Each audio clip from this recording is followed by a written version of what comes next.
బిడ్డలు గ్రూప్ 1 ఉద్యోగాలు చేసే అర్హతే లేదా మనకు? మెగా డిఎస్సి 25,000తో చేస్తామన్నారు, ఒక్క సంవత్సరం కూడా వేయలేదు. ఈరోజు 30,000 ఉద్యోగాలు ఖాళీగా ఉన్నాయి.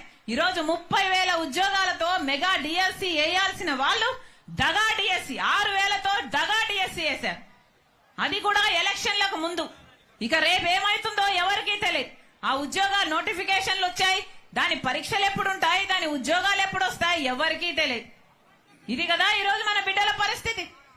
ఒక్కరంటే ఒక్కరైనా నిజంగా పోరాటం చేశారా? ఒక్కరు కూడా మాట్లాడలేదు కదా. మరి ఇందుకేనా వీళ్ళకు ఓట్లేసింది?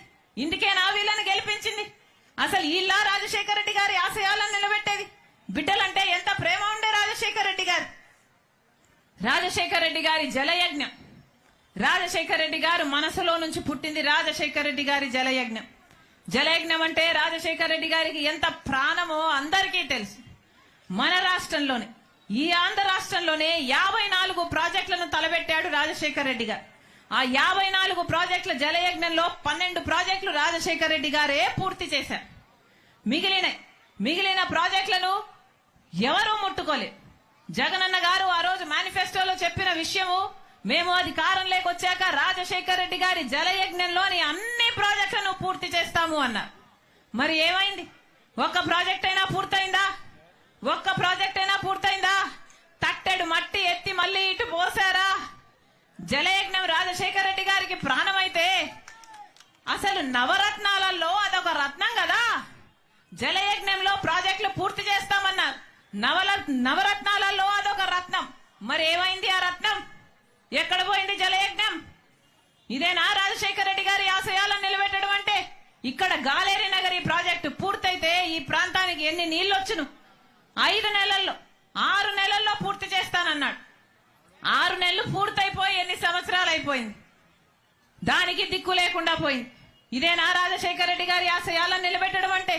రాజశేఖర రెడ్డి గారు ఒక మాట చెప్తే మాట తప్పడు, మడమ తిప్పాడు. అది రాజశేఖర రెడ్డి గారు. కానీ రాజశేఖర రెడ్డి గారి ఆశయాలను నిలబెడుతున్నామని చెప్తున్న వీళ్ళు ఒక్క మాట అంటే ఒక్క మాట అయినా నిలబెట్టుకున్నారా? మేనిఫెస్టోలో ఇన్ని మాటలు చెప్పారే, మేనిఫెస్టోలో ఏం చెప్పాడు జగనన్న గారు? పూర్తి మద్యపాన నిషేధం చేస్తానన్నాడు. ఏమన్నాడు? మద్యం అనేది లేకుండా చేసినాక తర్వాతనే నేను వచ్చి ఓట్లు అడుగుతాను అన్నాడు. ఉందా ఇప్పుడు మద్యం? ఉందా? మద్యపాన నిషేధం అయిపోయిందా? మేనిఫెస్టోలో పెడుతున్నాను. ఇది మేనిఫెస్టో అంటే నాకు బైబిల్, ఖురాను, భగవద్గీతతో సమానం అన్నారు. ఏమైంది? పూర్తి మద్యపాన నిషేధం చేశారా? ఇప్పుడు పూర్తి మద్యపాన నిషేధం చేయలేదు కదా. సర్కారే మద్యం అమ్ముతుంది, సర్కారే మద్యం అమ్ముతుంది. ఇక సర్కారు ఏ మద్యం అమ్ముతుందంటే కల్తీ మందుతో ఈరోజు మన రాష్ట్రంలో పక్క రాష్ట్రాల కంటే 25% మంది ఎక్కువ లివర్ చెడిపోయి, మద్యం తాగి లివర్ చెడిపోయి ఎక్కువ మంది చచ్చిపోతున్నారు.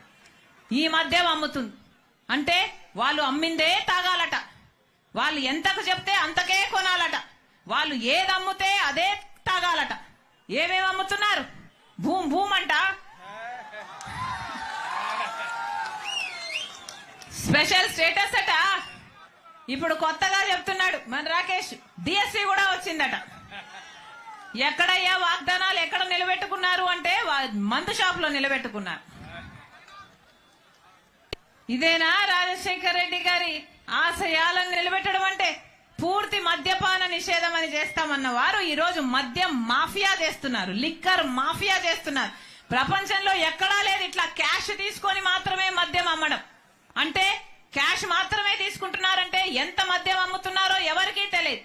స్టేట్ ట్యాక్స్ కట్టడం లేదు, సెంట్రల్ ట్యాక్స్ కట్టడం లేదు. మొత్తం ఈ డబ్బులన్నీ వైసీపీ నాయకులకే పోతున్నాయి. మొత్తం మద్యం మాఫియా నడుపుతున్నారు. ఇదేనా రాజశేఖర రెడ్డి గారి ఆశయాలను నిలబెట్టడం అంటే? ఒక్కసారైనా ఒక్క మాట అంటే ఒక్క మాట అయినా నిలబెట్టుకున్నారా? ఏం చేతనైంది? ఇక్కడ ఈ నగరిలోనైనా ఒక్క మాట అయినా నిలబెట్టుకున్నారా? ఎలా ఉంది మీ ఎమ్మెల్యే గారు? ఎవరు మీ ఎమ్మెల్యే?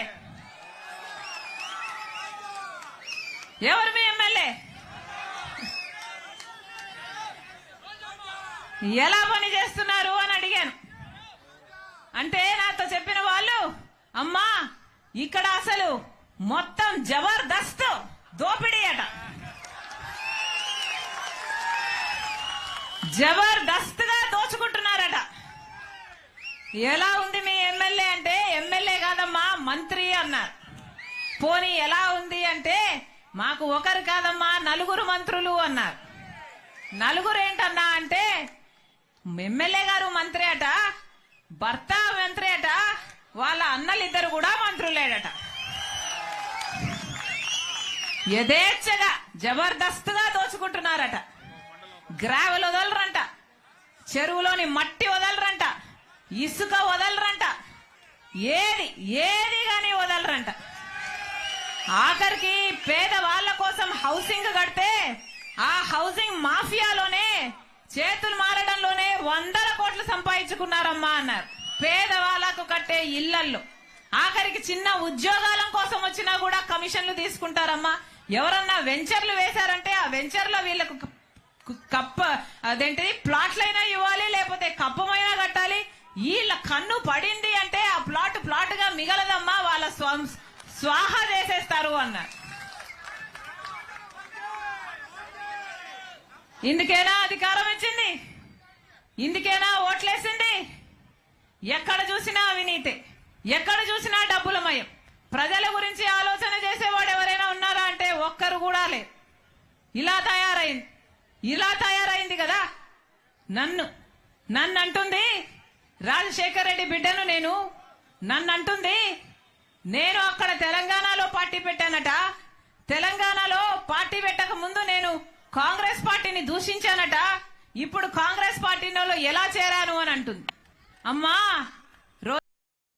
రోజమ్మా, మీకు గుర్తులేదేమో, నేను గుర్తు చేస్తాను. మీరు తెలుగుదేశం పార్టీలో ఐరన్ లెగ్ అన్న పేరుతో మీరు పిలువబడినప్పుడు రాజశేఖర్ రెడ్డి గారి గురించి మీరు ఎంతగా దూషణలు చేశారో ప్రజలు ఇంకా గుర్తే ఉన్నాయి. రాజశేఖర్ రెడ్డి గారు అంత మహామనిషిని పట్టుకొని రాజశేఖర్ రెడ్డి గారి గురించి మాట్లాడిన మాట పిచ్చి వాగుడు. రాజశేఖర్ రెడ్డి గారి పంచ విప్పి కొడతాను అన్న పిచ్చి మాటలు మాట్లాడిన ఆవిడ ఈ రోజా నా గురించి మాట్లాడుతుందా? రాజశేఖర్ రెడ్డి బిడ్డను నేను. రాజశేఖర్ రెడ్డి గారు ఈ ప్రపంచంలో నన్ను ప్రేమించినంతగా ఎవరిని ప్రేమించలేదు. అసలు రాజశేఖర్ రెడ్డి గారిని గౌరవించని చోటన నేను కనీసం ఊపిరి కూడా తీసుకోలేను. ఈ రోజు కాంగ్రెస్ పార్టీలో రాజశేఖర్ రెడ్డి బిడ్డ చేరింది అంటే ఎందుకు చేరింది? ఎందుకంటే వాళ్లకు రాజశేఖర్ రెడ్డి గారి మీద అపారమైన గౌరవం ఉంది అని నేను నిర్ధారించుకున్న తర్వాతనే కాంగ్రెస్ పార్టీలో చేరాను.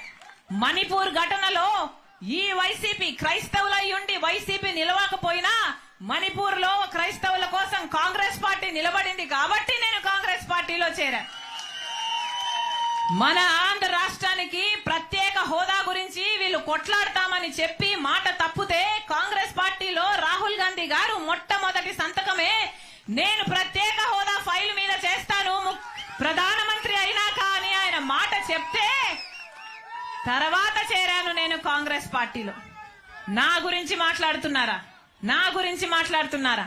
పైగా తెలంగాణలో పార్టీ పెట్టానట, నేను మూసేసి ఇక్కడికి ఎందుకు వచ్చాను అని అడిగింది. అమ్మా, నేను వైఎస్ఆర్ తెలంగాణ పార్టీ అని పార్టీ